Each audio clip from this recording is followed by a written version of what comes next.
Gracias por la invitación. Mi nombre es Manuel Campos, soy el laboratorio de sistemas ópticos de MICAT y les voy a platicar de cómo probar superficies de forma libre. El contenido de mi plática es el siguiente: les voy a platicar sobre lo que es una prueba óptica, tipos de superficie que se pueden probar con las pruebas ópticas. En particular voy a hablarles sobre las superficies de forma libre, cómo se miden las superficies ópticas en general, y les voy a hablar de un método que tenemos en el ICAT, que es el que hemos desarrollado, que es el método de pantallas nulas, y les voy a hablar de algunas aplicaciones de ellas, ¿sí? Las cuales aplicamos este método para probar distintos tipos de superficies, que les platicaré al final sobre el trabajo futuro. Y bueno, comenzaré con qué es la metodología óptica. Y la metodología óptica es básicamente una prueba óptica. En física todo básicamente rota en el siguiente concepto, ¿no? Tienes radiación y materia, ¿no? Entonces es interacción de radiación-materia. Entonces tienes que jugar con la luz, con las ondas electromagnéticas, los fotones o como quieras, para poder realizar alguna prueba, ¿no? Hay distintos tipos de superficies, hay superficies físicas, vidrios, hay también algunos plásticos, hay de distintas, hay metálicas, hay distintos tipos de superficies, y lo que también me está impresionando mucho son un tipo de superficies que les llamas metasuperficies, ¿no? Que desarrollan en Harvard, por ejemplo, ¿no? Entonces también esas reducen también los tamaños de los arreglos ópticos y reducen las aberraciones, ¿no? Bien, las pruebas ópticas, esta es una clasificación más o menos general, se dividen en interferométricas, de medición, intensidad y geométricas. Básicamente yo estoy trabajando en las tres, ¿sí?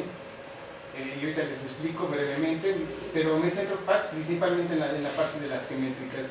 Las interferométricas, bueno, hay distintos interferómetros de acuerdo a lo que se quiera probar, ¿sí? Los tamaños y todo lo que se quiera probar, o la complejidad con que se quiera probar la superficie, pero digamos los más básicos son el FISO y el Twain-Mangreen, ¿no? ¿Sí? Que además, por ejemplo, este tipo de interferómetros se venden comercialmente y valen una buena cantidad de dinero. Las precisiones que se logran con son de los nanómetros, son bastante precisos, pero la óptica que se puede probar pues no es muy grande, ¿no? Y además lo que le llaman el rango dinámico tampoco es grande, es decir, tú no puedes probar una superficie que tenga deformaciones muy grandes porque no verías interferométricamente nada, ¿no? Entonces verías una serie de franjas, todas amontonadas, y no podrías medir digamos, las diferencias de camino óptico, ¿no? Este interferómetro me interesa porque se puede implementar en el laboratorio, ¿sí? El Twain-Mangreen, ¿sí? Yo estoy trabajando con algunos de mis estudiantes en y bueno, la idea es generar siempre óptica adicional para poder probar superficies de forma libre en este caso, para que uno pueda compensar los fuentes de onda, ¿no? Otra prueba óptica, otro conjunto de pruebas ópticas que está basado en esta cosa que se llama mediciones de intensidad, y esto resulta de una cosa que se llama la ecuación de transporte de intensidad, que básicamente tienes un haz, interacciona con la materia, y después tú ves el frente de onda cómo se deforma, y de ahí obtienes una relación geométrica entre la intensidad y el frente de onda, ¿no? Este es interesante porque surge de manera directa de la ecuación de onda, y si uno le hace aproximaciones llegas a la ecuación de Helmholtz, y si le sigues haciendo más aproximaciones llegas a la ecuación de onda parabólica, y luego más aproximaciones para axial, ¿no? Entonces pareciera que es toda una teoría de óptica física, y se presume como tal, ¿no? Y dice que tiene bastante, ¿cómo se llama?, precisión, pero realmente si uno hace un cálculo geométrico puramente, Ángel Alonso, que lo invitaron hace un tiempo, platicó básicamente de esta, ¿sí? Uno se fija que realmente es una prueba de óptica geométrica, que lo único que quieres es que las que estás probando, una vez que interacciona con la materia, esté perfectamente direccional, ¿no? ¿Sí? Entonces ves pequeñas variaciones realmente, y que puede ser útil tanto como este, por ejemplo, para ver cuestiones de óptica cuántica, ¿no? Que tienes fluctuaciones de intensidad y todo eso, que es lo que interesa, ¿no? Al final, ¿sí? O sea, tú necesitas grupos de fotones correlacionados, ¿sí? Ajá, pero que estén separados en tiempo y espacio, y puedes nada más, lo único que hay que revisar son las pequeñas ¿cómo se llama? Y fluctuaciones en intensidad, y con estas, no sé si se puede, no sé qué pasa. ¿No? Bien. Y finalmente, bueno, yo trabajé en esto, mi tesis de licenciatura le hice en esto, ¿sí? Entonces fue algo relevante, digo, para mí, porque realmente llegué con el doctor Rufino al centro de instrumentos y le dijo, como cualquier estudiante, ¿no?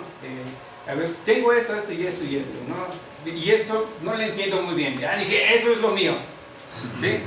Yo no entendía, ¿no? Y después me fijé que la había regado y al final empecé haciendo una cosa y terminé haciendo completamente otra, y fue básicamente teórico, ¿no? Entonces ahora lo que quiero hacer en el laboratorio es implementar un instrumento que pueda hacer mediciones con esta técnica. Bien, las otras pruebas son pruebas geométricas, y básicamente se dividen en estas: la prueba de Ronchi, la prueba de Harman, y esta cosa que llamamos pantallas nulas, ¿no? Que básicamente estas dos son muy parecidas, y lo que hacen es algún principio físico muy interesante, ¿no? Tú tienes un frente de onda, y en lugar de censarlo completo como lo pruebas aquí en los interferómetros o en estas pruebas de medición de intensidad, lo que haces es muestrearlo mediante alguna pantalla. O sea, agarras nada más pedacitos de rayos o pedacitos del frente de onda, y eso es lo que analizas, ¿no? Y con esa misma idea también desarrollamos esta prueba, ¿sí? Básicamente es lo mismo, ¿no? Y todas estas pruebas geométricas lo que miden básicamente es qué tan curva es una superficie, ¿no? Y eso es básicamente lo que hacen, ¿no? Bien. Aquí están los interferómetros, digamos, que les describí. Este es el Fison. Estos para probar una superficie, por ejemplo, estas son configuraciones para superficies convexas, hay para cualquier tipo de superficie.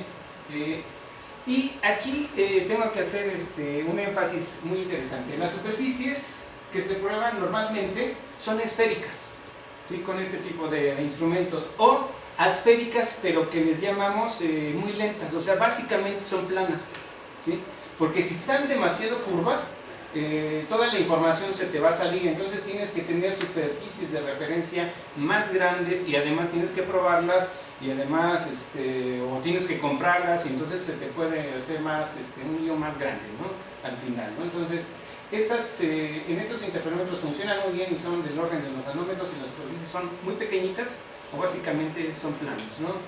Y que no se alejan mucho más allá de una esfera, ¿no? Esa es la configuración para el Fison, que son muy precisos. Esta es la configuración para el Feynman Green, ¿sí? Y esa es la idea de las pruebas geométricas. Como les decía, filtras el frente de onda. En este caso, este es el filtro para la prueba de Ronchi, y este es el filtro para la prueba de Harman. Aquí el filtro se coloca cerca del foco de la superficie a probar, y lo que ves, esta prueba es muy bonita porque lo que ven es básicamente la imagen de esa cosa reflejada aquí.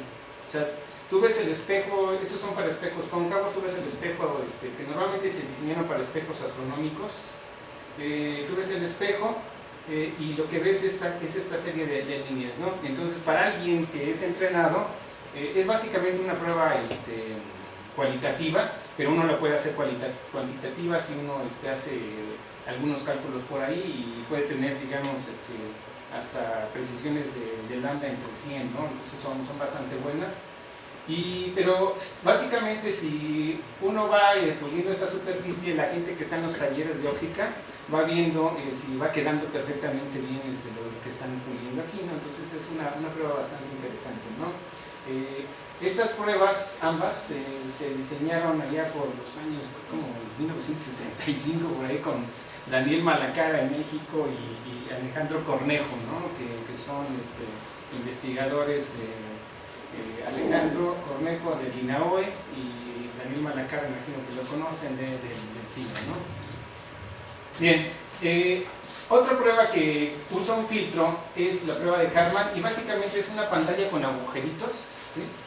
Y también filtras el frente de onda, pero también la superficie debe ser muy plana de tal manera que asegures que el rayo que entra por aquí es casi por donde regresa, ¿no? Una vez que parte de la fuente luminosa, ¿no? Entonces ves en el plano imagen lo que ves es esta serie de puntos y con estos puedes medir la forma de la superficie. En ambos, cuando se separan, mide uno la aberración transversal y esa está relacionada con el frente de onda y todo lo demás, ¿no? Entonces son bastante buenas, son bastante precisas. Y aquí hay también, en esta como en esta, hay distintos cambios que se les van haciendo. Aquí existe la birronqui, aquí por ejemplo, si ponemos una serie de lentecitas, se llama Schack-Harman, ¿sí? Entonces puedes tener un sensor de Schack-Harman para pruebas ópticas, inclusive para ver la aberración completa del ojo, etcétera, etcétera, ¿no? Pero no son muy precisas, ¿no? Como las interferométricas, estas son menos precisas. Las interferométricas son como del orden de uno entre 10.000, del lambda entre 10.000 y estas llegan cuando max a tal vez lambda entre 100, ¿no? Bien, y esa es la otra cosa, ¿no? La ecuación de transporte de intensidad, ¿no? Básicamente lo que se tiene aquí es una muestra, si es un sistema óptico o una muestra transparente, eso se puede aplicar también a cosas vivas. Generas unas, digamos, de ondas planas y en la salida tienes un frente de onda deformado, ¿no? ¿Sí? Si uno asocia rayos con el frente de onda y supones que el medio por donde viaja la onda es homogéneo, isotrópico, no conductor y todas esas ondas, y aquí lo que vas a ver es que va a haber zonas de mayor intensidad, zonas de poca intensidad, etcétera, ¿no? Entonces, lo que tú mides aquí está relacionado con las deformaciones. Y básicamente lo que hice para deducirla porque al principio no entendía muy bien cómo iba, cómo partías de la ecuación de onda, después la ecuación de Helmholtz, bla, bla, bla, bla. Entonces eran cálculos muy complejos. Y yo dije, pues esto es más fácil, ¿no? Esto es conservación de energía, ¿sí? Mientras no se crucen los rayos, no va a haber problema. ¿Por qué? Porque aquí generas una especie de cilindro y dices, ese cilindro viaja toda la energía ahí y después integra sobre todo una superficie. Usas el teorema de conservación de la energía, que es el teorema de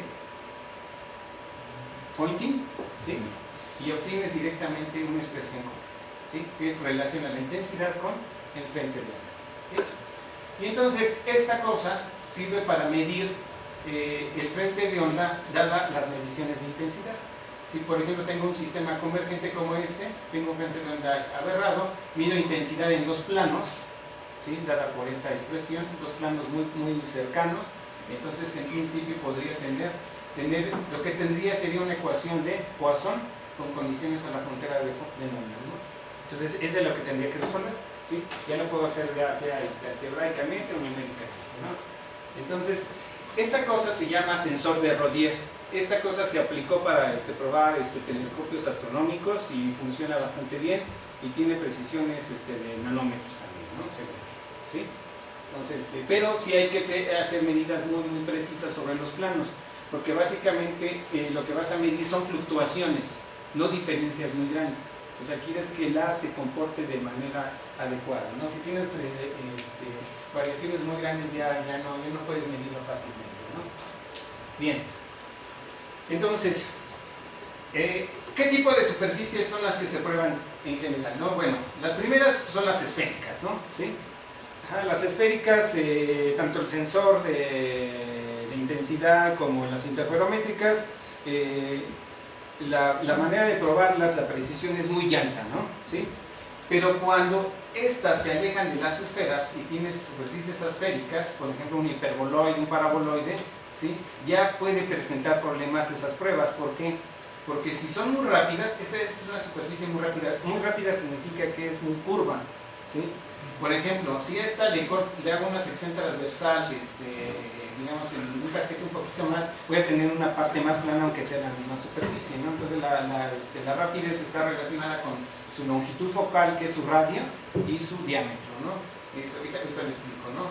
Estas son superficies bastante rápidas. Si yo las pongo en un interferómetro, lo que voy a generar es una serie de franjas que se le van a juntar y entonces ya no fácilmente las puedo probar. Lo que tendría que hacer es hacer un arreglo especial ahí para que pueda yo compensar el frente de onda, ya sea con un sistema óptico auxiliar o con, por ejemplo, un CGH, ¿cómo se llama?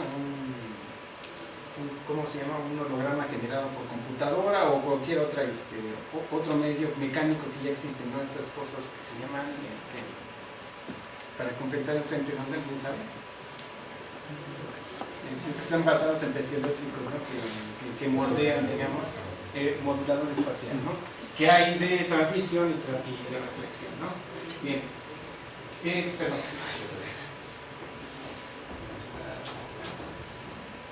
Bien. Otra de las superficies, bueno, el siguiente son las superficies de forma libre. Y yo aquí pongo esta, ¿sí? ¿Sí? Esta nadie la hizo, ¿sí? Eso es algo que a mí me decía, ¿no? Pues no tenemos planos, Dios no nos dio planos de esta, ¿sí? Y bueno, uno sabe que es al menos convexa, ¿sí? Ese es un punto.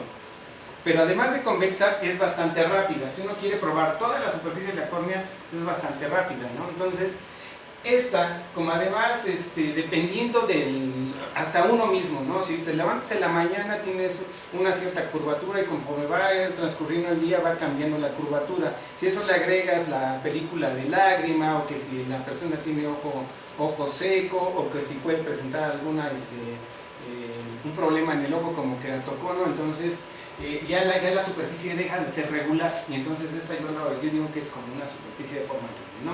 Una superficie de forma libre sería una superficie que no sería de simetría de revolución, ni por ejemplo, ni que tenga ninguna simetría en ningún eje, ¿no? ¿Sí? En principio, ¿no? Pero hay gente que dice, bueno, no importa, yo puedo considerar que son superficies de forma libre, ¿sí? Cualquier otra superficie que no se clasifique entre estas y estas, ¿no? ¿Sí? Ajá. Nada más. Bien. El siguiente paso ya tiene que ver con, digamos, con nuestro trabajo en el laboratorio, ¿no? Nosotros nos enfrentamos en el laboratorio a probar superficies que les llamamos rápidas. Como les decía, rápidas significa que son bastante curvas, ¿sí?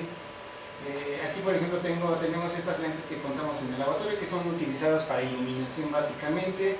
Este es un molde como serán como de 50 centímetros. Esto es para construir un espejo, ¿cómo se llama?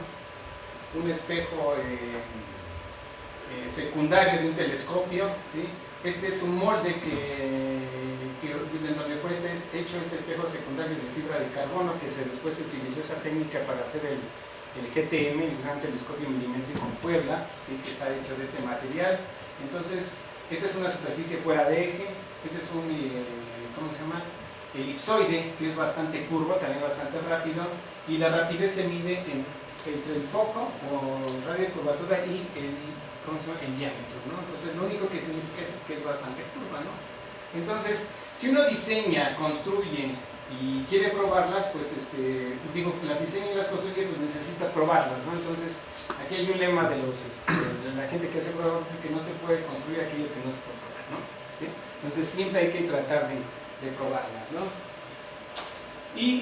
Pero bueno, ¿qué es en general también una superficie de forma libre? Aquí hay un ejemplo más terreno, ¿no? De las lentes estas de gradiente, ¿no?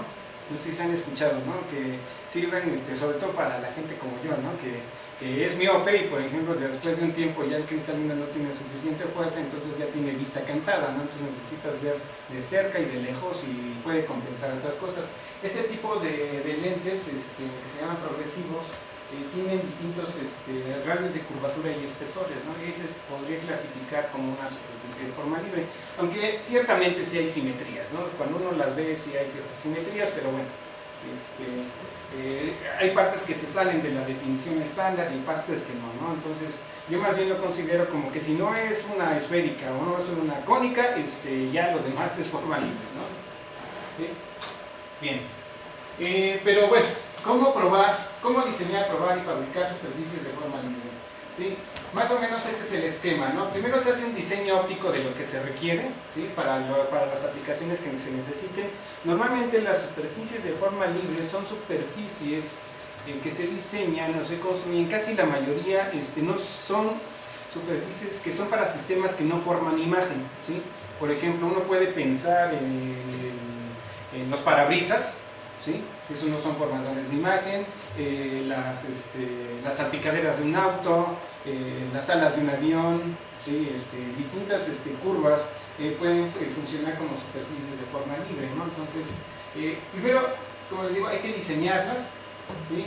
Tener el concepto y después modelarlas en el CAD, ¿no? ¿Sí? O sea, básicamente tener algo matemático, poder modelar, se manufacturan y hay gente que se dedica a eso y las venden, ¿no? Entonces ese es un proceso iterativo y obtienes o das un modelo matemático de él, ¿no? Entonces existen modelos matemáticos y uno puede ir y venir y hasta encontrar el mejor sistema y tener la prueba más adecuada para lo que estás haciendo, ¿no? Entonces, normalmente lo que me he fijado es que estas compañías que hacen diseñan, prueban y fabrican superficies de forma libre, lo hacen con máquinas no con pruebas ópticas, sino con pruebas mecánicas, sino que son máquinas, son palpadores, pues hay palpadores ópticos y hay palpadores mecánicos, entonces son bastante costosos, ¿no? Esas cosas, ¿no? Pero están bien calibrados y para lo que necesitan está perfecto, ¿no? ¿Sí? Entonces, nosotros con nuestras cosas podemos competir con eso, ¿sí? Bien. Aquí viene, digamos, un poquito de matemáticas, ¿no? ¿Cómo se describen las formas libres? ¿Sí? Estas son como que alguien se puso de acuerdo, vamos a describir las formas libres, ¿no? Digamos, la elevación es el eje Z, siempre se escoge como la parte elevada de la superficie, y esta le llamo la superficie básica, ¿sí? F de X. Es decir, la superficie básica normalmente es algo que ya conozco, y de ahí parto, ¿sí? Así más o menos en los talleres se pulen las superficies, ¿no? Es decir, si tú quieres una cónica, partes de una esfera, pules una esfera y después ya nada más le vas dando la forma parabólica o la forma hiperbólica. Eso es más o menos como funciona, ¿no? Y eso le agregas ese tipo de cosas, ¿sí? Entonces las formas básicas son esferas, son esféricas de simetría circular, o hay otras como para lentes oftálmicas que son toroides o icónicas asimétricas, ¿no? Y entonces la estrategia es ver qué tan rápida y qué tan simétrica es, entonces tú escoges estas funciones de acuerdo a tu necesidad, ¿no? Básicamente, ¿no? Entonces, y aquí viene estas cosas de acá, ¿sí? Para hacer las pequeñas deformaciones que quedan les llaman, las aproximan por polinomios, ¿sí? O sea, imagínense que empiezan con una esfera, ¿sí? Que es el más básico, y aquí cualquier deformación ya la vas aproximando matemáticamente por un polinomio. Entonces hay todos estos, ¿sí? Y entonces estos tienen sus cosas. Esta es la forma básica, están los polinomios de Zernike, ¿sí? Que esos son utilizados en óptica de una manera natural, ¿no? ¿Sí? Porque resulta de que cuando tú haces interferometría, ¿sí? Las primeras aberraciones o las aberraciones primarias son básicamente algunos términos que están relacionados con los coeficientes de Zernike, ¿sí? Entonces son polinomios infinitos, ¿verdad? Y uno los puede utilizar, ¿no? Y son polinomios que tienen coordenadas polares. Básicamente tienes un punto y lo que ves es en ángulo, ¿no? Y como todo tiene simetría circular, pues todo está más o menos bien, ¿no? Hay lo que le llaman diferencias en Zernike, ¿sí? Calculan dos Zernike de distintos momentos y lo que tienes es la derivada, ¿no? Y por eso es que son ortogonales en pendiente, ¿no? Además son una base, ¿no? Digamos, todos estos polinomios. Y luego a alguien se le ocurrió este cuate que es famoso, un metrólogo famoso, ¿sí? Decir, yo creo que no tenía que hacer, ¿no? Y dice, voy a agarrar otros polinomios, ¿no? Entonces cuando los ves dices, órale, ¿no? Pues quién sabe en qué anda ese cuate, ¿no? Pero no tiene nada de chiste, ¿no? Son otros polinomios, también son ortogonales, ¿sí? No tienen mayor cosa, también son como los de Zernike, pero son como estos de acá, ¿no? ¿Sí? Son como los de diferencias en Zernike, ¿sí? Y aquí lo que hace él, digamos, le da su plus, dice parte de la mejor esfera, ¿sí? O sea, parte de la mejor esfera, y él está pensando en su taller óptico, ¿sí? En su industria, él tiene su propia industria, ¿no? Entonces, a ver, yo parto de esferas y luego lo que tengo que hacer es deformarlo, ¿no? Entonces, ¿cuáles me convienen? Pues unos así, ¿sí? Entonces dices, órale, ¿no? Y entonces saca ahí unas geometrías muy extrañas, muy bonitas, ¿sí? Que algunas pueden tener aplicaciones, por ejemplo, en pinzas ópticas o en arreglos por ejemplo, para ver momento angular, ¿sí? Ya la óptica ya es muy específica y quieres que el frente de onda haga una cierta simetría, entonces uno puede jugar con ese tipo de cosas, ¿no? Otros que no son ortogonales en nada son los monomios, o sea, nada más le agregas monomios, ¿sí? Ajá, que es una serie de Taylor. Y hay otros que ya son conocidos por los físicos, ¿no? Que son los polinomios de Chebyshev, que estos, con los de Dedekian y los de Fourier, son en coordenadas cartesianas, ¿no? Entonces son bastante útiles también. Y estos son muy parecidos, Chebyshev, Dedekian y Fourier. Y básicamente lo que tienes, o el argumento que uno usa es que si tienes cualquier superficie o cualquier curva, puedes suponerla como una combinación lineal de senos y cosenos, ¿no? Ese es el teorema de Fourier, ¿no? Pero como ese es algo que nos enseñaron a nosotros, pero realmente esa idea es más general, ¿no? Tú cualquier cosa que tengas, la puedes poner como una combinación lineal de polinomios ortogonales, ¿sí? O sea, una base, ¿sí? Bueno, que te convenga o no te convenga, ya es otra cosa, ¿sí? Ahora, ¿de dónde salen todas estas cosas? Pues salen precisamente de las simetrías que hay en física, ¿no? ¿Sí? O sea, esto no es gratis, ¿sí? Y, por ejemplo, ¿qué hay en física? Cuando tú tienes la materia, ¿sí? Y que tienes una onda o una serie de fotones que están interactuando con la materia, ¿sí? Estas van a producir cambios también en la materia, ¿no? ¿Sí? Es decir, se inducen dipolos, monopolos, cuadrupolos, octupolos, bla, bla, bla, bla, bla, bla, ¿no? Pero todos esos se van teniendo, ¿cómo se llama? Un peso, ¿no? ¿Sí? Entonces son como que de manera natural, ¿no? Digamos, cuando tienes un problema de simetría esférica, pues te vas a los polinomios a los armónicos esféricos, ¿no? Y después si los aplastas, tienen los de Bessel, o sea, tienes una serie de cosas ahí interesantes. Esa es la misma idea, pero allá, por las simetrías y por los pesos, los más importantes son siempre más pesados, ¿no? ¿Sí?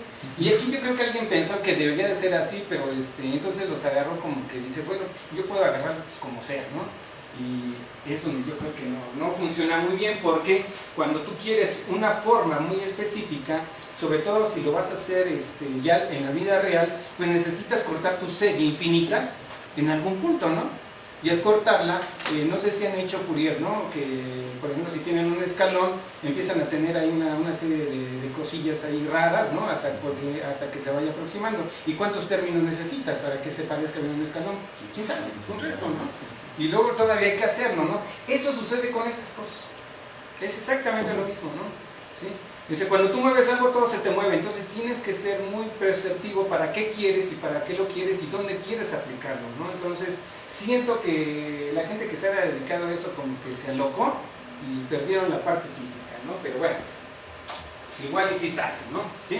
Entonces, aquí lo que les decía, este es un ejemplo de cómo se ven, estos son los polinomios de Taylor. Esta es una superficie base, es una bicónica, quiere decir que tiene dos radios de curvatura en X y en Y, ¿sí? Y dos constantes de conicidad, ¿no? ¿Sí? Y estos son los polinomios de Taylor, ¿no? ¿Sí? Que son así, simples, ¿no? Y no son ortogonales y los puede uno poner como X y Y o los puede poner en coordenadas polares, ¿no? ¿Sí? Básicamente no hay gran chiste, y aquí muchas superficies que se ven en el mercado se basan en esto. ¿Sí? Y llegan como las más avanzadas llegan como al orden, como el cuarto, quinto orden, ¿no? Entonces hay bastantes buenas, pero lo único que hacen es que a la superficie que es rápida, le modifican tantitito nada más en las orillitas, ¿no? Y no hacen mucha cosa, ¿no? Entonces es interesante, bueno, seguir algunos artículos de esto, ¿no? Estos son los de Zernike, que les digo que se usan en interferometría. También es la base bicónica. Son los polinomios, que si se fijan son estas cosas, ¿no? Esta es una relación de recurrencia, ¿sí? Y son radiales, y esa es la parte anular, ¿no? ¿Sí? Como hay simetría, entonces pues es fácil de calcularlos. Y estos son los que les decía que son, ¿cómo se llaman? Las diferencias de Zernike, ¿no? ¿Sí? Que tomas 12 distintos momentos, haces la diferencia y lo que básicamente tienes es la derivada, ¿no? Entonces son bastante interesantes. Estos son ortogonales en el intervalo de 0 a 1, ¿sí? Y estos polinomios, ¿sí? Son un caso especial de unos polinomios más grandes, ¿sí? Los de Jacobi, ¿sí? Que esos salen, para alguien que estudió física, se ven cuando uno ve funciones especiales en la serie hipergeométrica, ¿no? ¿Sí? Entonces salen de manera natural, ¿no? O sea, son un subconjunto de ellos, ¿no? Estos son más grandes, ¿sí? Los de Chebyshev son de esta forma, ¿sí? Son en dos dimensiones, en coordenadas cartesianas se pueden dar, ¿sí? Y estos son hijos, digamos, de otros polinomios que son los de Bauer, y estos a su vez son hijos de Jacobi, ¿no? Y estos son ortogonales en intervalo entre -1 y 1, ¿no? Por cómo se quiere o cómo se construye, ¿no? Entonces es básicamente la misma idea, y estos son los que les decía, ¿no? Los de Forbes, parte de la esfera, ¿sí? Y después se avienta estos polinomios que les llaman polinomios Q, ¿sí? Que son estas cosas que aparecen aquí. Y lo adecua de tal manera que sus máquinas de control puedan probar y puedan diseñarse ese tipo de superficies, ¿no? Entonces, por eso tiene esta relación tan curiosa. Si se fijan, aquí los polinomios se aparecen en el primer término, ¿sí? Y después tiene una pequeña corrección, que es series de Fourier, ¿sí? O sea, no hay más, ¿sí? Y tiene los de siguiente orden, ¿no? Pero estos básicamente son los de Jacobi de orden 0,4. ¿Sí? Nada más se agarra ese subconjunto, ya juega con ellos, ¿no? Entonces obtiene relaciones de, ¿cómo les llaman? De recurrencia, y son muy interesantes porque la manera en que lo hace evita que hagas muchos cálculos numéricos en tu computador, ¿sí? Una vez, el secreto de estos, digamos, la ventaja es que cuando haces tú el diseño, la prueba, no todo se lo dejas a la computadora, digamos, hace uno su algoritmo en MATLAB, sino que hace una cosa matemática de tal manera que numéricamente va siendo eficiente los cálculos. En lugar de tener multiplicaciones y divisiones, son puras sumas, y entonces eso lo hace bastante eficiente, ¿sí? Entonces una serie de cálculos que pueden ser muy complejos para la computadora, que te genera mucho error numérico, con esto se pueden reducir drásticamente. Entonces es la única ventaja que yo realmente les veo, ¿no? Entonces aquí está el resumen, ¿sí? Estos polinomios realmente son polinomios de Jacobi, estos son subconjunto de todos estos, los de Birkenbauer, Zernike, Forbes, de Chevy y de Llano, y aquí están algunos conocidos por ustedes, ¿no? ¿Sí? Entonces, ese es hasta aquí, ¿sí? Esa es, digamos, la parte, digamos, de las matemáticas, ya no va a haber más, ¿no? ¿Sí? Ahora, nosotros tenemos una serie de cosas que siempre nos llegan al laboratorio y dicen, pues mídanla, ¿no? Y siempre persignas, sí, y dices, pues ¿cómo le vamos a hacer, no? Lo más fácil es decir, a ver, como tal vez en el Optical Science Center, pues cómprame el interferómetro, ¿no? Y si se te descompone, pues tráeme el de la bodega, ¿no? Aquí no, aquí tráeme, pues a ver, la plastilina y el hilo y el masking, ¿no? Entonces hay que ingeniárselas, hay que tener siempre una manera de hacer, ¿sí? Ajá. Entonces hay que sacarle la vuelta. Ahora, puede ser preciso o no, ¿sí? Pero eso realmente no importa, ¿no? ¿Sí? Lo que tenemos que probar es que sí lo podemos hacer. Entonces, aquí por ejemplo nosotros construimos esta chiva, que se llama, es un concentrador parabólico de canal de 3 metros, está realmente enorme, ya está puesto, ya está operando, ¿sí? Y otra cosa que podemos medir sería la superficie de la córnea. Esto fue gracias al rector, ¿no? El actual rector que llegó al centro de instrumentos hace mucho tiempo, cuando no era rector, ¿no? Y le pidió a Rufino Díaz que si quería construir, que si podía construir un topógrafo correal, y Rufino dijo que sí, y a eso nos tiene metidos en este relajo, ¿no? Entonces, así pasan las cosas, ¿no? Bueno, para probarlas nosotros proponemos un método geométrico que le llamamos método de pantallas nulas, ¿sí? Y este es un método muy sencillito, fíjense. Realmente lo que tengo aquí es, cualquier geometría puedo probar con este, ¿sí? Cualquiera, la que ustedes quieran y tamaño que ustedes quieran, ¿sí? ¿Sí? Ahora, ¿qué ventajas tiene? Si son muy grandes, funciona mejor. Si son pequeñas, funciona adecuadamente bien, ¿sí? Pero bueno, ahí no me preocuparía, porque si son muy pequeñas, pues uso un método interferométrico o un método de medición de intensidad y ya me quito de problemas, ¿no? Pero estas son buenas para probar superficies rápidas y grandes, ¿sí? Y que además, o que presenten muchas irregularidades, ¿no? Que sean básicamente de forma libre, como lo que se define. Entonces, este método realmente sí funciona, ¿no? ¿Qué precisión tiene? Pues como el de cualquier prueba óptica geométrica, ¿sí? No va más allá de lambda entre 100, ¿sí? Ajá. Y eso depende de qué tan capaz eres de medir o poder medir los centroides con cierta precisión, ¿no? ¿Sí? Ajá. Crudamente uno puede decir, pues puede medirse entre algunos micras, pero para efectos prácticos Eso está, para las aplicaciones que se requieren, eso está perfecto, ¿no? Entonces aquí, por ejemplo, tenemos el método para una superficie cóncava, este es para una superficie convexa y este es para una superficie fuera de eje, ¿no? Esos son trabajos que surgieron a partir del 2000, ¿sí? Y básicamente lo que se tiene es que se crea un objeto, se pone enfrente de la superficie a probar y uno ve la imagen, ¿sí? ¿Y cómo creo el objeto? Pues lo creo con una serie de líneas o puntos adecuadas, de tal manera que yo en la imagen lo que voy a hacer es un arreglo ordenado de puntos. Pueden ser una malla cuadrada, pueden ser una serie de puntos radiales, la geometría que tú quieras la puedes hacer, ¿sí? Esa es una ventaja que tenemos, ¿no? Otra ventaja interesante es que de todos los rayos que se producen, por ejemplo, en este objeto, ¿no? Este es el objeto, ajá. De todos los rayos que se producen, digamos, en el punto P1, que llegan a la superficie, nada más vamos a escoger un pequeño conjunto de rayos, y son los que pasan a través del diafragma de la superficie, de la cámara que estás utilizando para ver la imagen, ¿sí? O sea, de todos los que se pueden reflejar, nada más ves los que van acá, ¿sí? Y todos tienen esa particularidad, ¿sí? Este puntito sería el equivalente a filtrar todos los rayos que salen, y yo nada más me quedo con los que pasan exactamente por ahí, ¿sí? Y puedo probar en principio toda la superficie, ¿no? Entonces, esta es una prueba realmente barata, digamos, ¿sí? Ya nada más te las ingenias cómo le vas a hacer y ya la prueba, y prueba la superficie, ¿no? Y es bastante buena, bastante interesante. ¿Sí? Y la idea del diseño es la siguiente, ¿no? Tú partes del arreglo ordenado de puntos aquí, ¿sí? Trazas un rayo, y de todos los rayos que salen de acá, nada más te quedas con el que pasa por este punto. Llega a la superficie que deseas probar, y la superficie que deseas probar tú la puedes poner como una cónica más algo, ¿sí? Y después, mediante el ley de reflexión, obtienes el rayo reflejado, y después intersectas con tu geometría que tú necesites, ¿sí? Y las geometrías se escogen de acuerdo al tipo de superficie que vas a probar, para que tú la puedas ver de manera completa. Por ejemplo, para las superficies cóncavas, un cilindro es adecuado si es de revolución.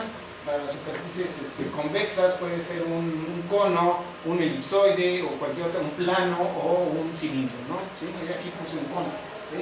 Ese es básicamente lo que tienes que hacer, ¿sí? ¿Y cómo se evalúa? Pues muy fácil, ¿sí? Uno usa lo que se llama la deflectometría, ¿sí? Es decir, tienes un rayo incidente, un rayo reflejado, ajá, ley de reflexión, puedes conocer la normal, ¿sí?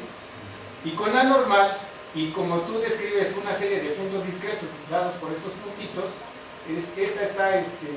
digamos, la normal siempre va a ser perpendicular a la integral de línea que se sigue a través de este camino de integración. Y entonces obtienes de manera exacta esta expresión, ¿sí? Que es la altura o la forma de la superficie. Y si se fijan, lo único que tenemos que hacer es encontrar las normales, ¿sí? Por eso les digo que ese es un método que mide las normales o la pendiente de la superficie, ¿no? ¿Sí? De manera básicamente directa, casi, ¿sí? Pero ¿cómo le hacemos para medir las normales? Pues tiene su chiste, ¿no? Fíjense bien, uno ya crea el objeto. Este es el objeto en amarillo, ¿sí? Ajá. Y digamos, ya pones la superficie que vas a probar, y aquí tú ves una serie de puntos, ¿no? ¿Sí? Ya de manera real. Ese ya no es el diseño, ya aquí se te movió a la posición que lo estás capturando, ¿no? ¿Sí?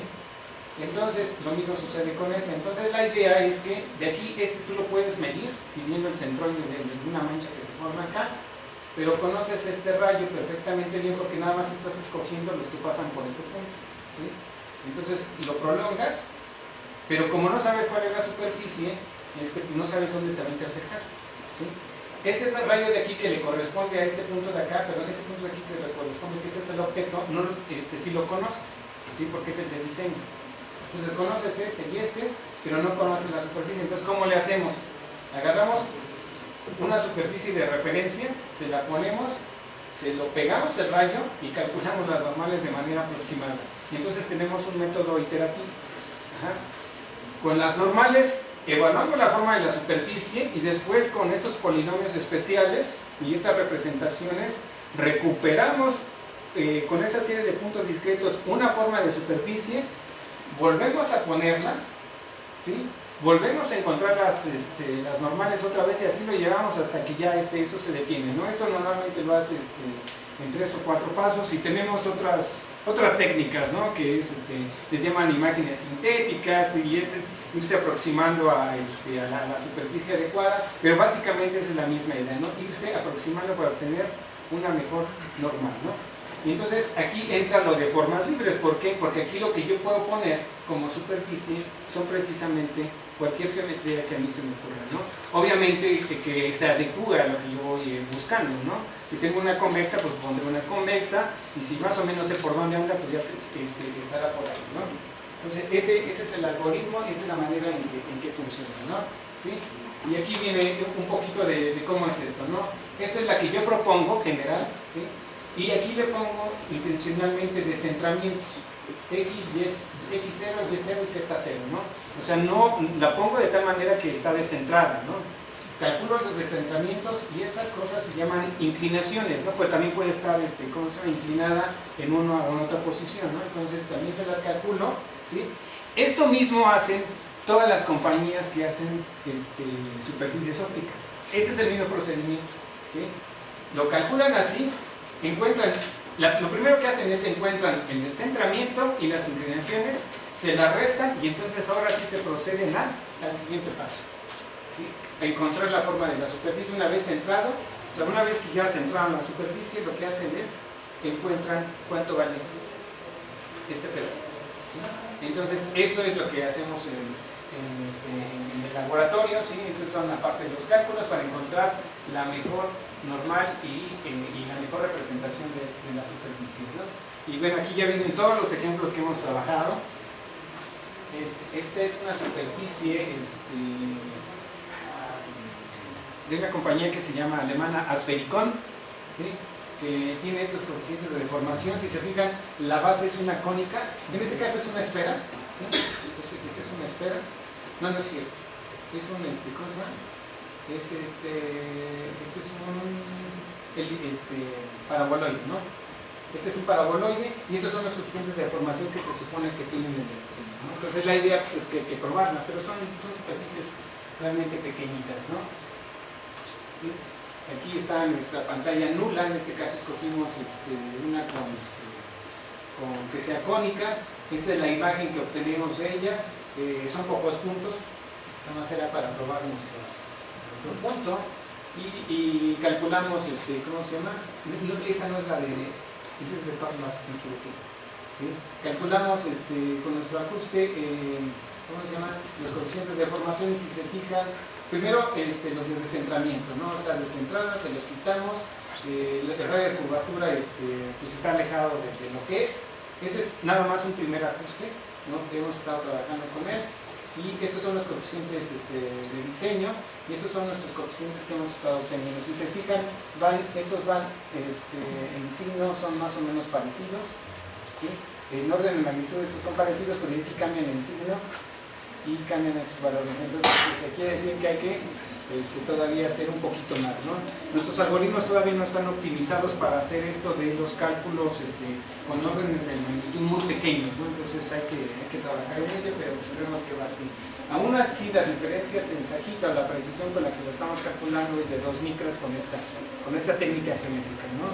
Que es muy fácil de implementar. Si lo queremos hacer interferométricamente, pues podemos tener una mejor precisión, pero esto nos da idea de cómo podría funcionar esta prueba, ¿no? Otra cosa que hemos probado son espejos fuera de eje. Este es uno, ¿sí? Esta es la pantalla, ¿sí? Si se fijan, es una pantalla de colores, y en principio aquí pareciera que todo está bien, ¿sí? Se diseña para que esto sea un arreglo cuadrado. Esta es la superficie, se pone una pantalla inclinada, aquí está, se diseña, ya puede ser radial o cuadrado, en este caso por cuadrado, para que en la imagen veas un cuadrado, ¿sí? Esta es la pantalla nula. Cuando se pone enfrente de la superficie se ve así, y checkmarks. Al menos cualitativamente vemos que esta parte de acá ya no es lo que dicen que es, ¿sí? ¿Sí? Y estas son las diferencias en sajita o en la forma de la superficie de lo que nosotros vemos. Y esta en particular sí la pudimos medir bien, al menos hasta esta parte de acá, ¿no? Ya los demás puntos se embarran, ya no puedes saber, porque lo que está sucediendo es que si uno ve la superficie, aquí no la puse, bueno, es esta misma, es una superficie fuera de aquí, y a lo mejor cuando la sacaron del molde se volvió a deformar, ¿no? Se movía hacia un lado, entonces hace que los puntos se vayan a otra posición, ¿no? ¿Sí? Aún así, la precisión con la que la medimos fue bastante buena, ¿sí? Y este es el molde que les decía, ¿no? Que está interesante. Este molde es un molde de vidrio, ¿sí? Son 4 placas de vidrio y tiene 4 uniones. Aquí casi no se notan, pero son más o menos, tienen un espesor así como que será unos 10 centímetros, y los pegaron así y así lo pulieron, ¿sí? Pero tuvieron cuidado para no quebrar el molde, tuvieron cuidado de no pulirle mucho en las uniones. Entonces, si en lugar de tener una superficie hiperbólica bien suave, las uniones tienen como un chipote, ¿sí? Y eso se ve aquí. Si se fijan, si uno sigue la pantalla en una, empieza por acá, aquí ya cambió la curvatura, ¿sí? Y hay deformaciones, quiere decir que no del todo son un hiperbólico tal cual. Y cuando evaluamos la superficie, aquí notamos que hay este tipo de efectos. Esta es la primera unión, esta es la segunda y la tercera, son 3 uniones, ¿sí? Y tiene estas cosas que les digo. Ahora, este chipote de acá se debe a que cuando nosotros hicimos esa prueba todavía no teníamos idea de cómo hacerle para tener una mejor evaluación, y ahora, como ya lo sabemos, pues la tenemos que hacer para poder tener una mejor precisión, ¿no? Aquí la precisión no es muy buena, es aproximadamente de 8 micras, pero creemos que podemos tener más resolución, porque además, si se fijan, sí se nota, ¿no? Sí se ve que hay un desplazamiento de los puntos. Inclusive estos puntos se diseñan para que sean círculos del mismo diámetro, y si uno los va observando uno por uno, pues van cambiando algunos, ¿no? Y unos se juntan con otros, etcétera, etcétera. Entonces esa da idea de que realmente estamos midiendo más, o puede dar más de lo que realmente estamos calculando, ¿no? Y este es el elipsoide. Este es comprado, ¿sí? Este es un espejo que se usa para, digamos, iluminación, como un faro de auto, ¿sí? Y uno parecería, pues dices, lo ves y dices, pues está perfecto, ¿no? Pues no, ¿sí? Le pusimos una pantalla de líneas, y si se fijan, esta es en la parte de acá, es más o menos un arreglo cuadrado, más o menos, ¿sí? Pero acá no empieza a haber algunas cosas raras, ¿no? ¿Sí? Entonces, si por ejemplo seguimos esta línea, ¿sí? Empieza como que ya no es una línea recta, ya no son cuadritos, entonces empieza a deformarse. Aquí también fue hace mucho tiempo que lo hicimos, y la evaluación pues, no dio para más como la teníamos, pero creemos que podemos tener estas irregularidades, ¿no? Si aquí lo estamos haciendo, ¿sí?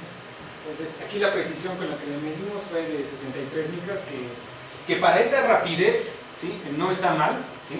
Ajá. De hecho, interferométricamente esta no se puede medir, ¿sí? Ni con otro método tradicional tampoco. No tiene que ser con una máquina de estas de control ¿cómo se llama? Mecánicas, ¿no? Y esas no dan mucha más precisión que esto, ¿no? Bien. Esta es otra interesante. Esta es una superficie que la utilizaron, o la iban a utilizar para el gran telescopio en las Canarias, ¿sí? Esta es una superficie muy delicada. Casi cuando la probaban, la sacaban, ¿sí? Y la volvían a guardar, porque si le caía agua se manchaba, ¿sí? Y si se pegaba tantito se quebraba. Es un material muy, muy raro, no recuerdo exactamente cuál es el material, pero los del telescopio de las Canarias mandaron esta carta y dijeron que debería de ser una cosa así, ¿no? ¿Sí?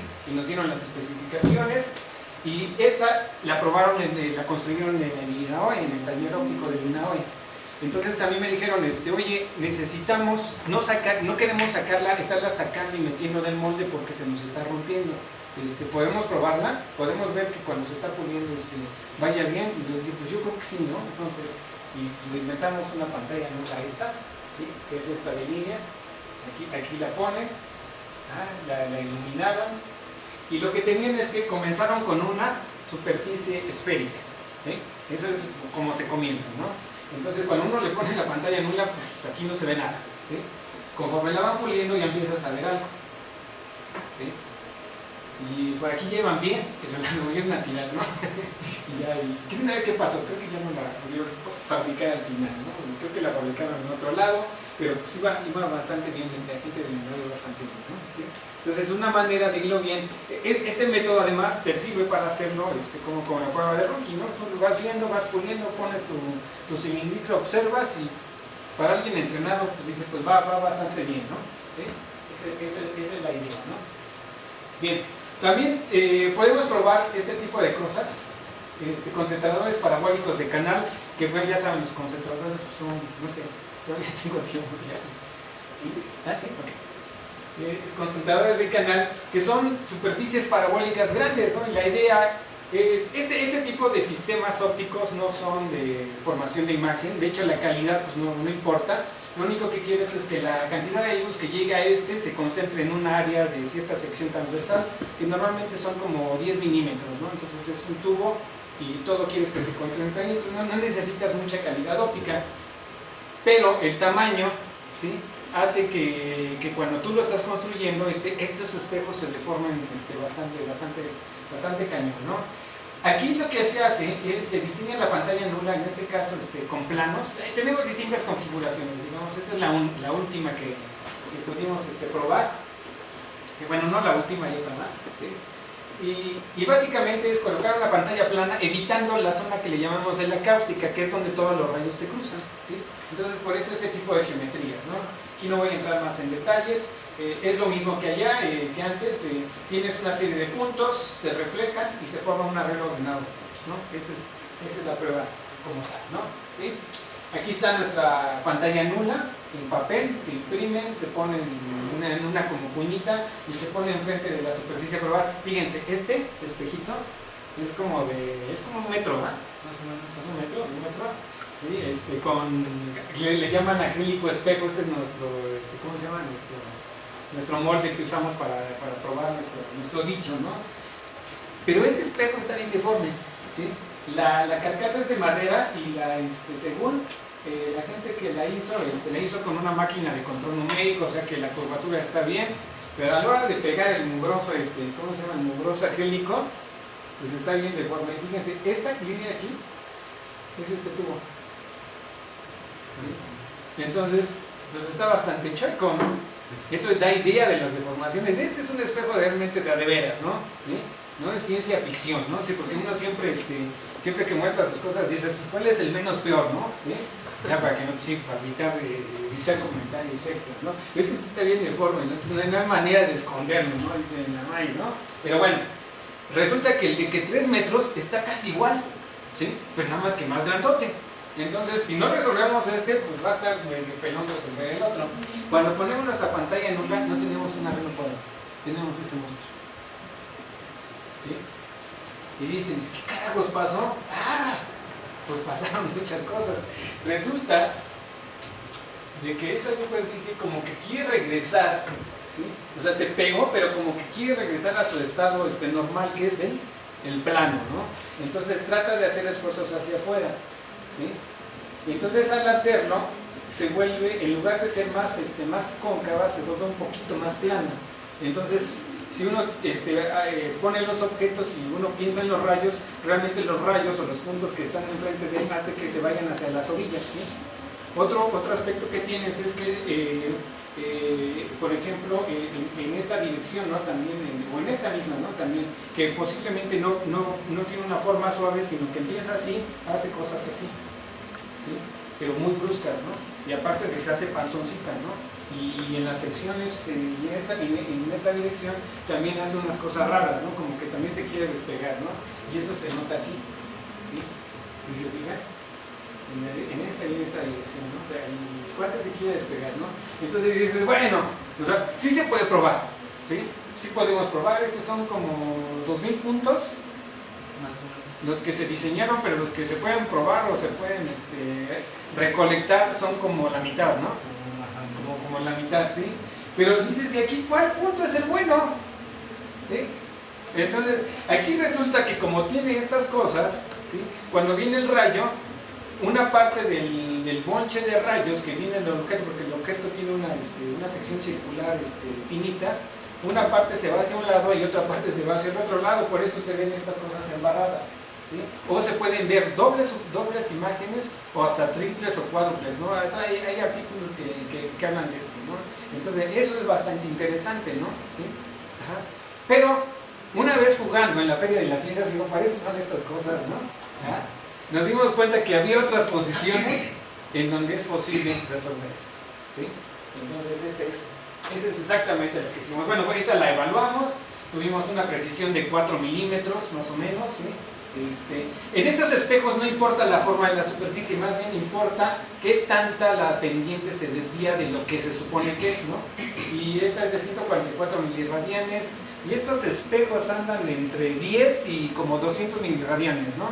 Ajá, o sea, para lo que se quiere, o sea que al final esa cosa sirve, ¿no? Sirve para hacer, ¿cómo se llama? Concentración solar, ¿no? ¿Sí?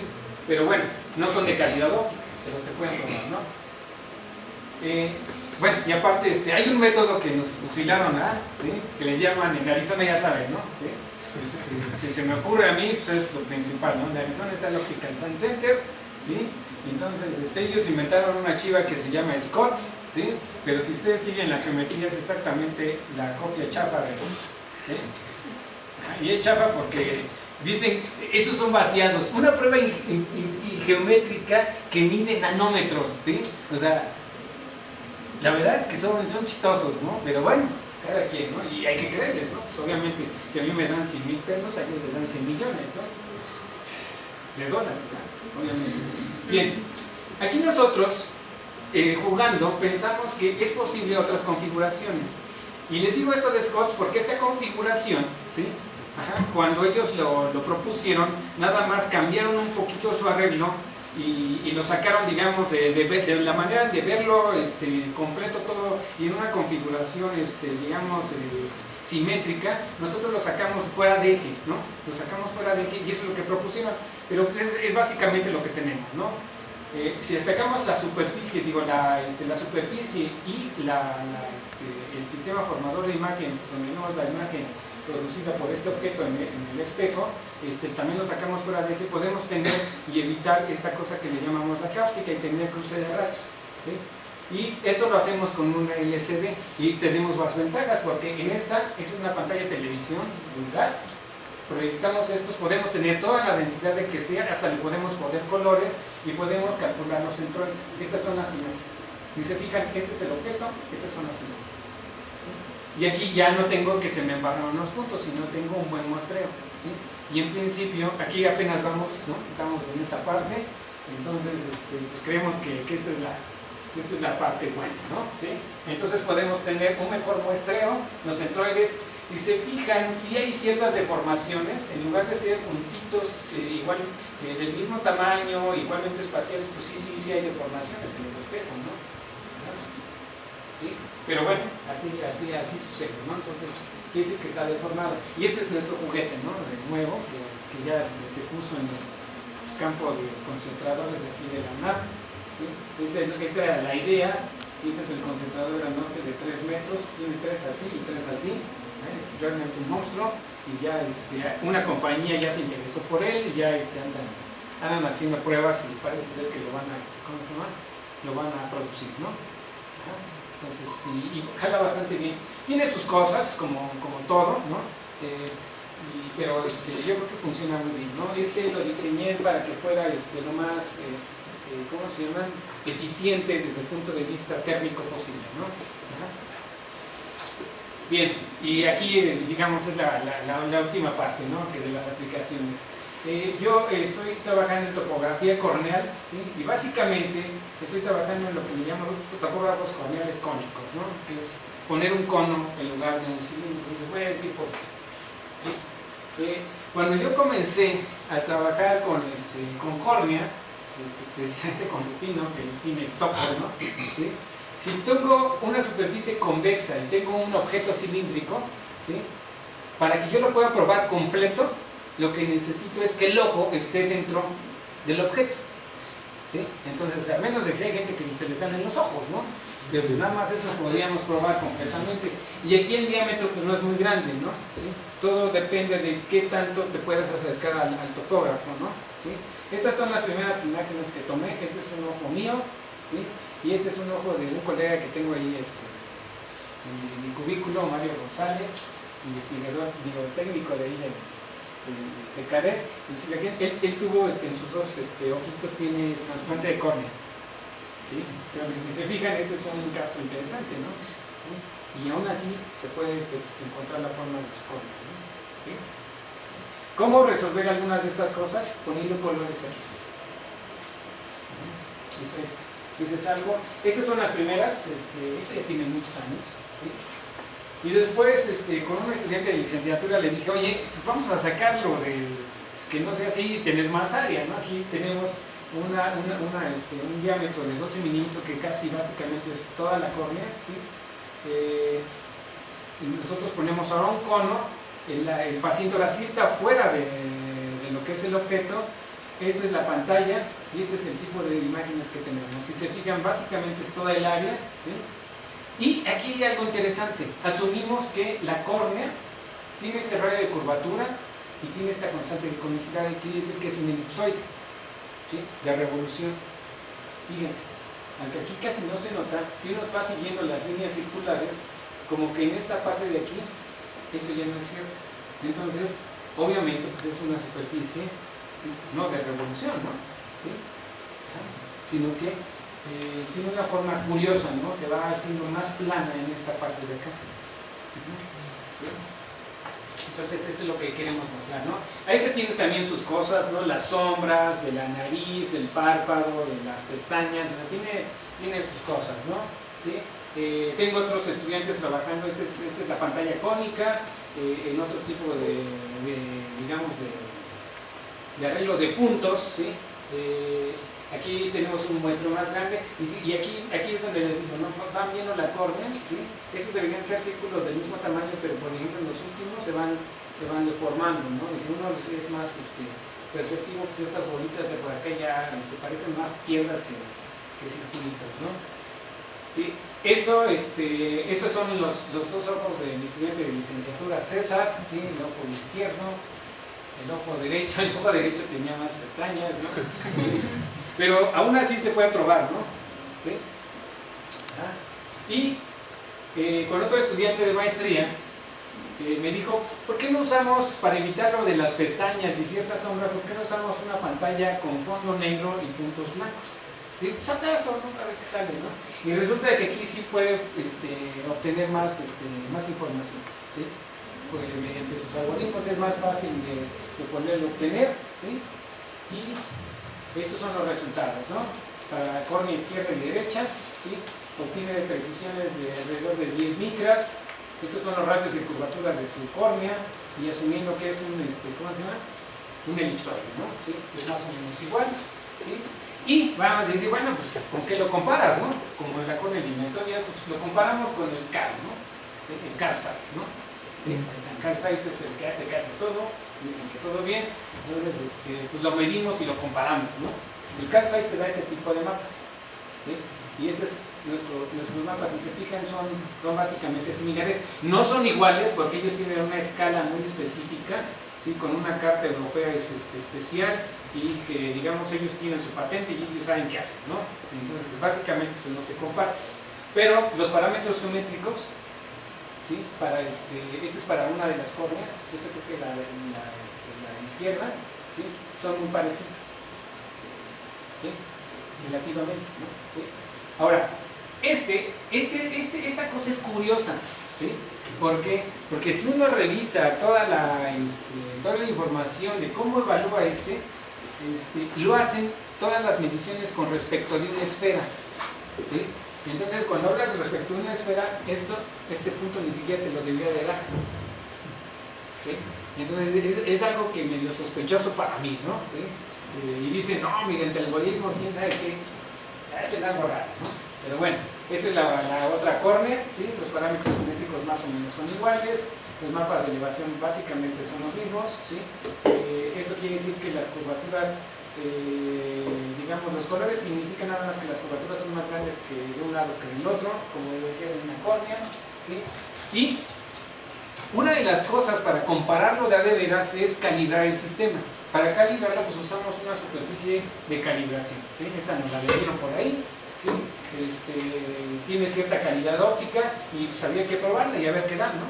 Esta es nuestra técnica y este es el Carl Zeiss. Entonces si se fijan son básicamente el mismo, ¿no? ¿Sí? Le digo, a los mapas de, ¿cómo se llama? De mapas de elevación no les presten mucha atención porque aquí quieren saber cómo le hacen ellos para obtenerlos, ¿no? ¿Sí? No hay una manera de hacerlo. Entonces, la precisión con la que medimos la córnea, ¿sí? Es del orden de 2 micras. Y el Carl Zeiss está, dependiendo del modelo y dependiendo del tipo de esquema, cuando tú lo estás calibrando, varía entre 2 y 6 micras. Entonces estamos en la parte, digamos, baja de la precisión de esta cosa, ¿no? Y este es un último juguete, ¿no? que es un topógrafo corneal cónico compacto, ¿sí? ¿Sí? Resulta que si yo tengo un cono un poquito más chico, entonces puedo juntarlo, meterlo más a la cavidad ocular, ¿sí? Y entonces puedo ganar más área y puedo ganar tanto interna, en la parte interna, aquí no está bien diseñada, ¿no? En la parte interna puedo reducir esta área y también en la parte externa, ¿sí? Puedo ganar más área de sensado, ¿sí? Pero además lo puedo hacer compacto, ¿sí? La idea es hacerlo, ¿cómo se llama? Móvil, ¿no? ¿Sí? Y para eso se nos ocurrió, pues usamos una cámara, ¿no? Y usar un teléfono, ¿no? ¿Sí?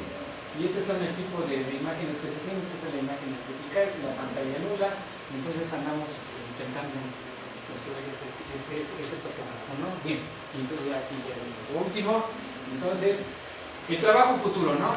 Si se fijan, básicamente todo esto va en desarrollar una serie de esquemas, ¿sí? Para poder probar superficies de forma libre, ¿sí? Tanto como bases que tengan bases convexas, cóncavas o cualquier otro tipo de superficie, y con la base adecuada que se requiera, o cualquier otra geometría, ¿no? Hay unas geometrías realmente muy interesantes que todavía que infortunadamente no hemos tenido acceso, pero la verdad es que si tú llegas y me dices pruébala, te aseguro que busco la manera de hacerlo, ¿no? ¿Sí? Salvo las superficies muy pequeñitas, ¿sí? Que esa es la interferometría, no es más que ahí, ¿no? ¿Sí? Entonces aquí esta prueba funciona bien para superficies muy curvas y con tamaños grandes, ¿no? Donde no se pueden probar interferométricamente, ¿no? Hay que optimizar los algoritmos para representar las superficies y de recuperación de la forma, y bueno, y hay que investigar qué polinomios, eso es matemáticas, ¿no? Podrían ser los más adecuados para representarlas, ¿no? Y sin no quedarse con lo que nos dicen, ¿no? Y sobre todo para tener superficies que sean simétricas, no simétricas, que sean de revolución, ¿no? Pueden ser hay superficies que son como planos, ¿no? Etcétera, ¿no? Entonces, ya es el final y aquí se me usa todo, ¿no?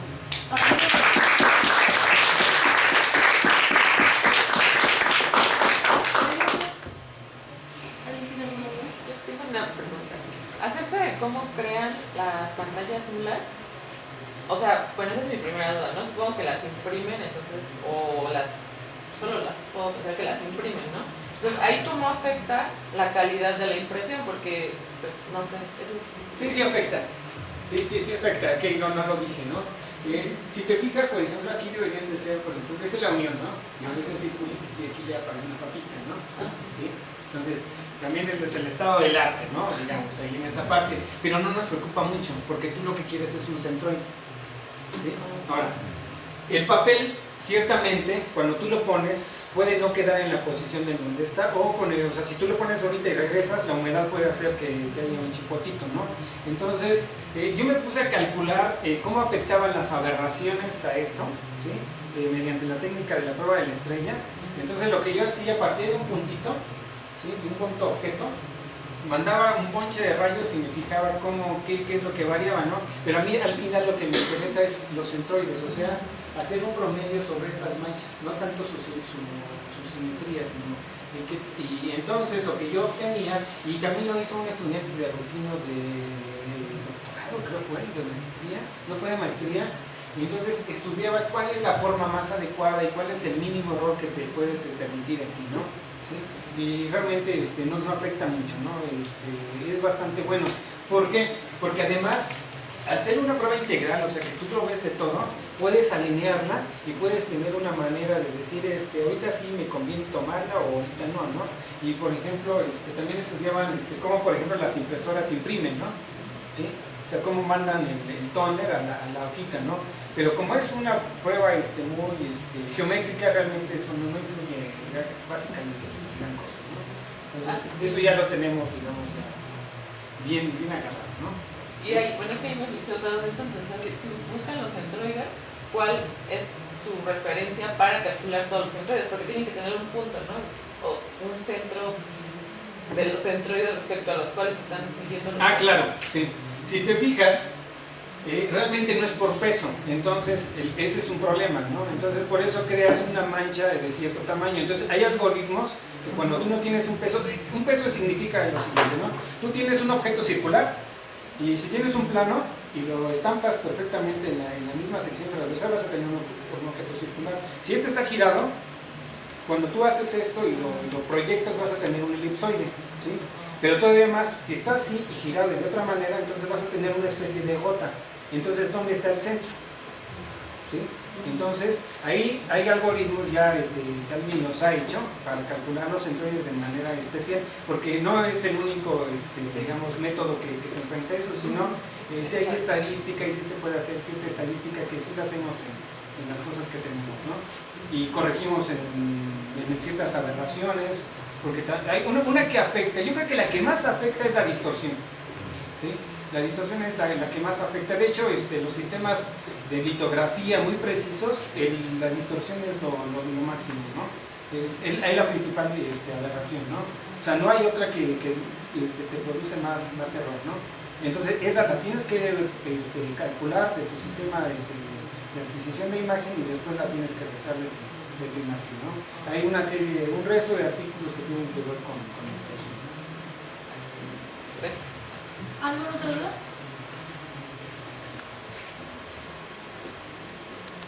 Pues entonces agradezco. Entonces, para poder diseñar la pantalla nula, primero necesita tener una idea de más o menos qué es lo que quieren al final, ¿verdad? Claro. Entonces, si le entregan una superficie, le tienen que decir más o menos qué es lo que debe de hacer, ¿no? Sí, en el sentido de curvaturas, parámetros. Exacto, te tienen que dar algunos parámetros, pero no pasa nada si no te los dan. Al final, ¿por qué? Porque cuando tú diseñas, o sea, por ejemplo, hay una que ese es un ejemplo más claro, ¿no? El molde, ¿no? El molde que está por aquí. Este molde nos dijeron que era un hiperboloide. Ya va bastante regular. Cuando nosotros comenzamos a ver, dices, híjole, pues quién sabe qué es, ¿no? ¿Sí? Entonces, la verdad es que lo intentaron medir con Ronchi y Harman y no le salía. Esto lo hicieron en la UAP. ¿Sí? Sí. Entonces nos lo dieron a nosotros casi, al principio nos lo dieron así, pues es un hiperboloide, pues ahí, no, pues dame algo, pues de qué empezar, ¿no?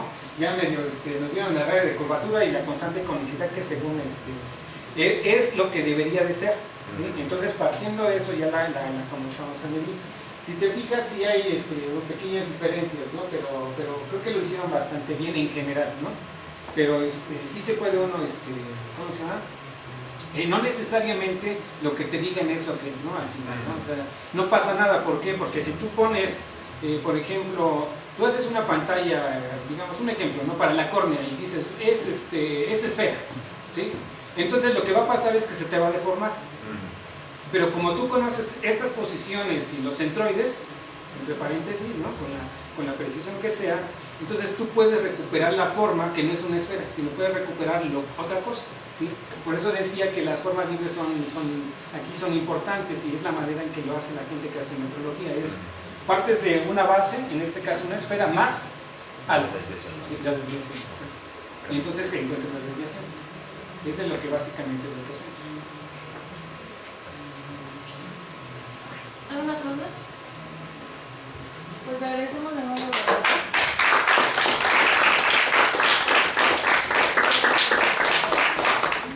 Agradecemos su visita. Les comento, para los que no sepan, nosotros estamos organizando un ciclo de conferencias de óptica. Esta vez lo estamos organizando como la mayoría conoce como grupos estudiantiles de óptica como el SPI y a la OSA. A partir de este evento nos vamos a unir y vamos a conformar la comunidad de óptica de estudiantil del UNAM. Y este evento es completamente gratuito, es de estudiantes para estudiantes. La asistencia a todas las pláticas no es obligatoria, lo interesante es de que vayan a las pláticas si quieren. Y si se registran, tienen acceso a souvenirs, a una libreta, pero sobre todo tienen acceso a lo que es un reconocimiento por haber asistido a este evento que tiene validez curricular. Entonces, únicamente para registrarse tienen que entrar a Facebook, a SPE UNAM Chapter o a OSA UNAM Chapter y buscar el link del registro. También si gustan y traen ahorita su celular, tenemos aquí el QR que pueden escanear para registrarse. Entonces, este evento va a ser del 7 al 9 de noviembre y va a tener 2 sedes. Una es el Instituto de Ciencias Aplicadas y el otro es el Instituto de Física. De nuevo, gracias por asistir y esperamos verlos en este evento.